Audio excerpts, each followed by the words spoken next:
Hola, muy bienvenidos al Mostrador. Hoy vamos a conversar con Gabriela Clivio. Ella es economista y la idea es interactuar sobre buenas prácticas en las empresas y lo que es lo mismo decir prácticas que sean buenas para la empresa y para la sociedad. Gabriela, muy bienvenida. Muchas gracias, Federico, por la invitación. Un placer estar acá. Gracias.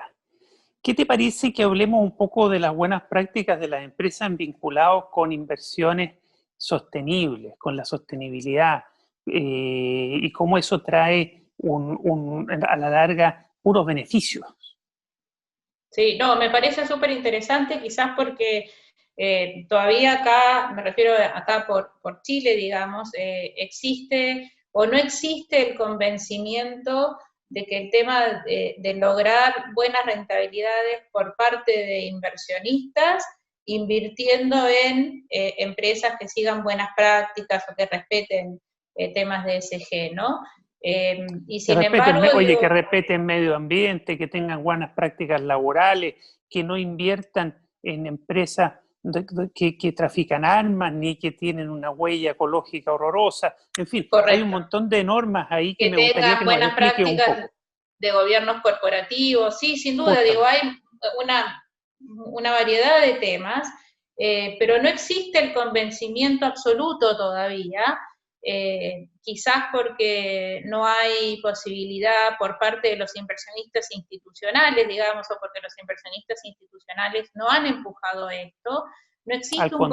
Al contrario de otros países, porque hay grandes fondos totalmente, institucionales de lo que vienen a ser las AFP, pero de otros lugares del mundo, ¿no? sí, Donde totalmente. tienen normas muy estrictas, por ejemplo, Sí, famosas en Canadá y en Noruega, que no sí, invierten en cualquier lado. Y sí. igual tienen muy buenos índices de rentabilidad, incluso Sí. mejores que los chilenos, ¿no? Sí, bueno, en Canadá, ponte tú, yo estuve viviendo un tiempo en Canadá y justamente lo que veíamos era eso. Acá a veces lo que se hace en otros países, a diferencia de Canadá, es elegir dentro de una categoría el top de la clase, digamos, pero sin embargo hay otros fondos de pensiones donde directamente no invierten en ciertas industrias, por ejemplo, no sé, en el juego, digamos, hay industrias que están completamente descartadas y hay otros en otros países que en el fondo invierten en todas las industrias, pero seleccionan, por decirlo de alguna forma, el mejor de la industria.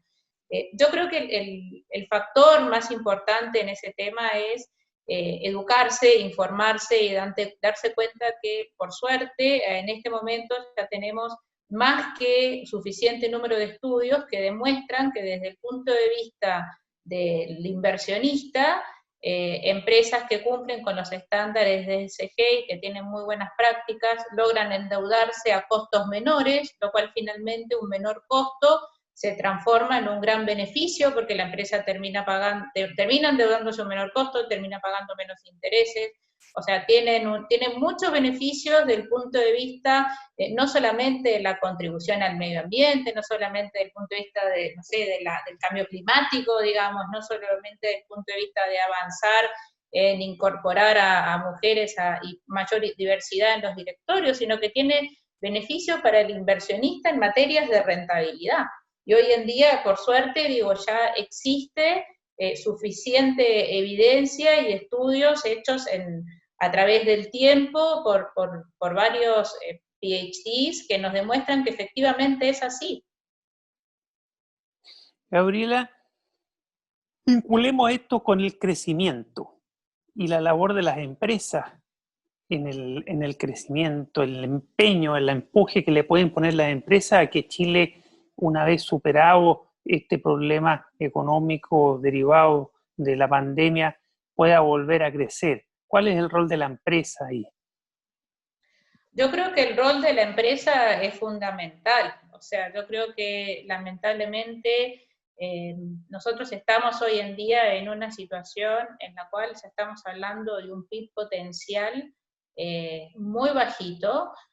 donde básicamente tenemos que lograr, digamos, estamos en una situación con una destrucción de puestos de trabajo no menor, se habla de 1.8 millones de personas, sumado a eso, digamos, las personas que están con un acuerdo con su empleador, y la empresa tiene un rol fundamental en la economía para lograr, para dinamizarla, para generar fuentes de trabajo, para retomar la senda de crecimiento en la cual nos tenemos que volver a enganchar, digamos. Nosotros seguimos siendo una economía en vías de desarrollo o emergente, donde el crecimiento es el gran camino y la forma, digamos, para mí es la única forma,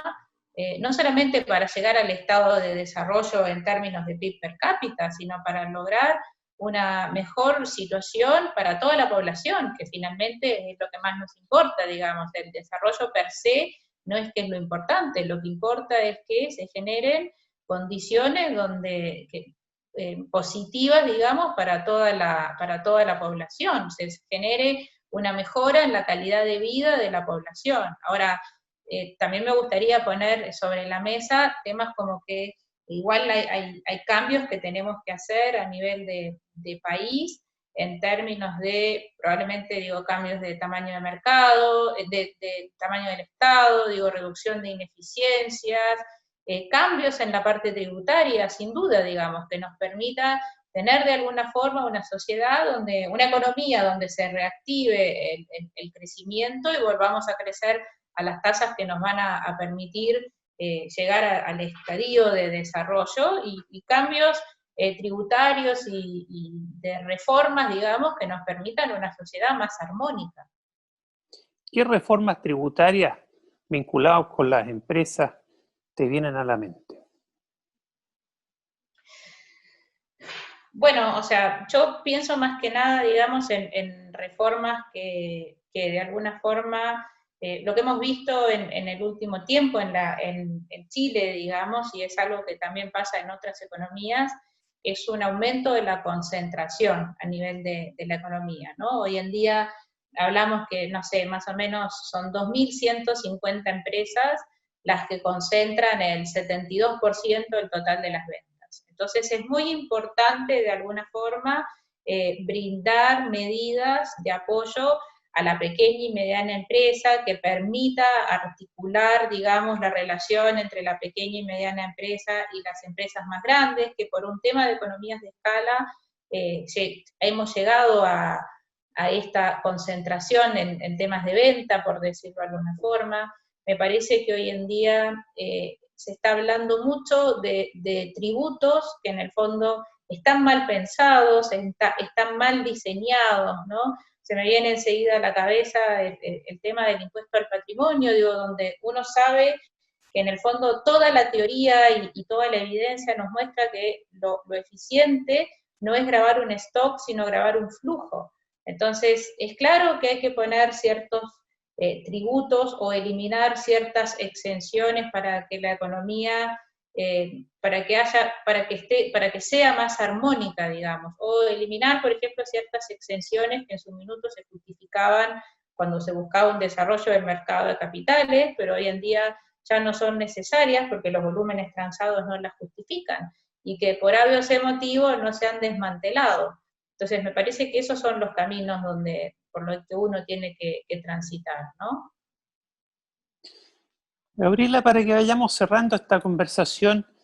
tú mencionaste el mercado de capitales. Bueno, la gran inyección de recursos del mercado de capitales viene de las AFP, ¿no? De los fondos de las AFP. Es como la sangre del mercado de capitales chileno, ¿no?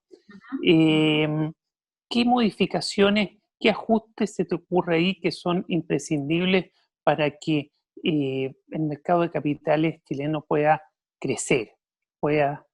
ser un mercado de capitales robusto, mucho más de lo que es actualmente? Bueno, Federico, te diría que lo primero es básicamente educar y ser capaz de explicar con palabras simples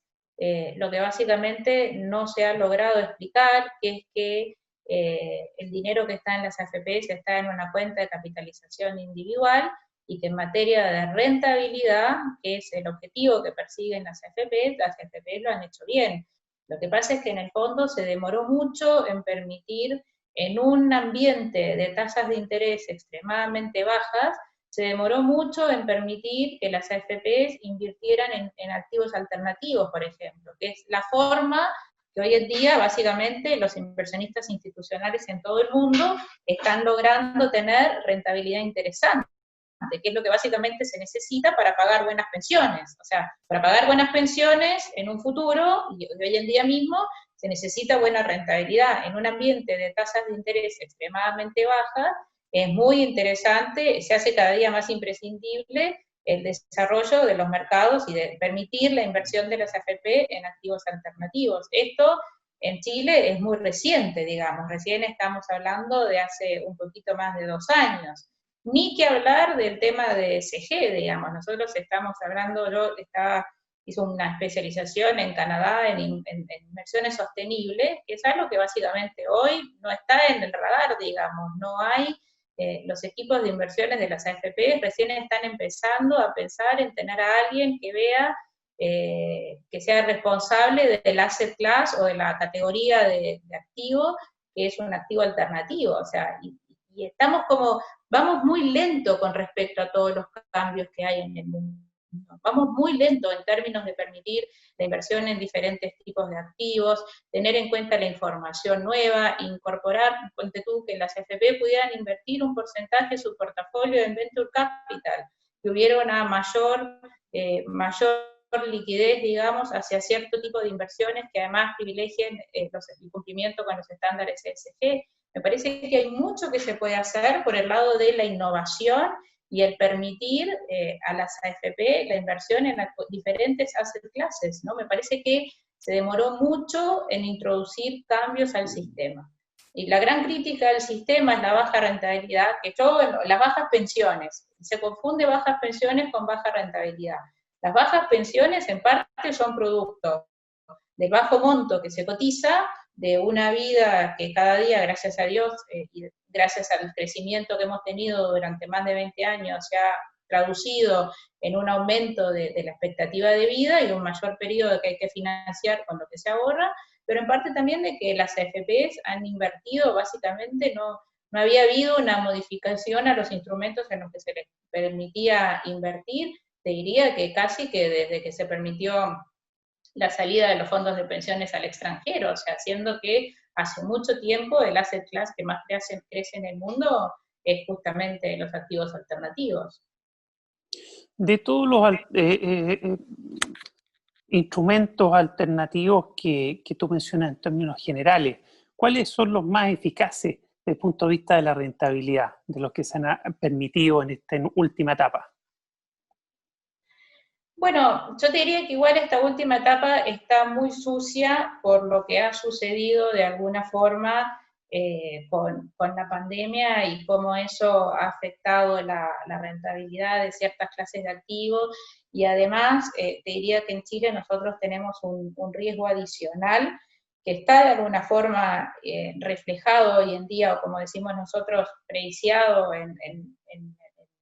los activos, que es la incertidumbre que hay en materia política, ¿no? Entonces, la incertidumbre en materia política se traduce en un retraso o en una postergación de la inversión, y a su vez la postergación de la inversión tiene su efecto en el crecimiento, y todo eso es lo que tenemos que tratar de revertir, de volver a una situación donde tengamos más certezas, que favorezca la inversión, y la inversión junto con el regreso